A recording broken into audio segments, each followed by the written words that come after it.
Hello friends, welcome back to my channel. स्वागत आहे तुमचं माझ्या व्लॉगमध्ये. कसे आहात तुम्ही सगळे? मजेत ना? आय होप सगळे मस्त असेल आणि आजचा दिवस तुम्हाला सगळ्यांना चांगला जाओ. सर्वांना श्री स्वामी समर्थ. आज मी तुम्हाला दाखवणार आहे माझं मॉर्निंग रुटीन. आणि आपण आपली कामं टायमावरती व्यवस्थित केल्याने आणि आपण स्वतःसाठी वेळ दिल्याने आपले भरपूर सारे फायदे होतात. आणि आपल्याला काहीतरी आयुष्यामध्ये करायचं असेल तर कामातच पूर्ण वेळ न घालवता ते काम कसं लवकर उरकायचं आणि आपल्यासाठी वेळ कसा द्यायचा हे तुम्हाला मी पुढे सांगेनच. चला तर व्हिडिओला स्टार्ट करूया. तर सगळ्यात पहिले तर मी गरम पाणी पिलं, कारण पाणी पिल्याने जर कोमट असं पाणी करून घ्यायचं आहे. पाणी पिल्यानंतर जे आपलं शरीरामध्ये जो पण आजार असतो ना, सकाळी पिल्याने जो आजार असतो ना शरीरामध्ये, तो पाण्याच्या मार्फत बाहेर पडतो, टॉक्सिक होतो.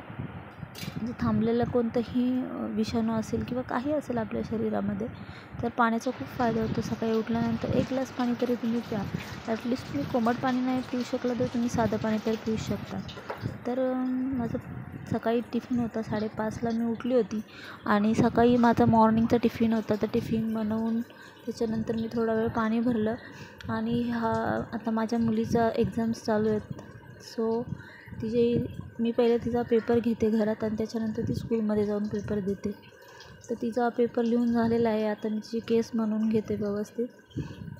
कसं ना, एकदा घरातून पण व्यवस्थित पाठांतर करून गेलो तर मुलं एक्झाममध्ये नीट लिहितात. नाहीतर घरातूनच ते जसे काही झोपेतनं उठतात आणि पुन्हा एक्झामला जातात तर त्यांच्या काहीच लक्षात राहत नाही. तर सकाळी उठल्यानंतर त्यांची एक रिकॅप म्हणून एक त्यांची टेस्ट घ्यायची.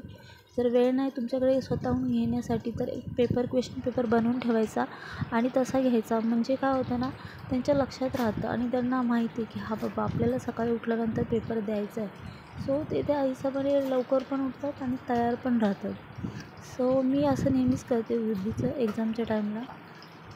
सो तिने कंप्लीट केला, तिचा क्वेश्चन पेपर झाला तिचं लिहून. आता ती स्कूलला गेली तोपर्यंत मी माझं बाकीचं काम करून घेते. माझं किचन क्लिनिंग झालेलं आहे. आता बेड पण व्यवस्थित केलं आहे. मगाशी एवढा पसारा केला होता. रात्री झोपताना मुलं खेळतात इथं येऊन ना, तर खूप जास्त सगळीकडे मेसी झालेलं असतं. तर मी आता झालेली आहे तयार. तर ऑलमोस्ट 9 वाजलेले आहेत आणि 9 वाजता माझं टोटली काम झालेलं आहे. आणि आता ह्याच्यानंतर मी देवपूजा करणार आहे आणि चाय आणि नाश्ता. आणि आता 9च्या नंतर मी स्वतःसाठी वेळ काढते. त्याच्यानंतर माझं चालू होतं व्हिडिओचं एडिटिंग करायचं काम. याआधी तर मी फक्त व्हिडिओज बघत बसायचे सगळ्यांचे, पण आता नाही बघत. मी आता स्वतःचाच व्हिडिओ बनवायचा प्रयत्न करते, कारण आपल्याकडे वेळ आहे तर आपण काहीतरी करावं असं मला वाटतं. सो मी आता ते करते. तर तुम्हाला माझे व्हिडिओ आवडले तर नक्की मला कमेंट करा. याच्यातून तुम्हाला काय भेटलं, म्हणजे काय शिकायला आवडलं तेही मला नक्की सांगा.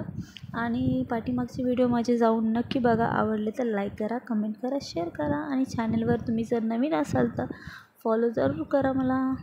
चला तर मग.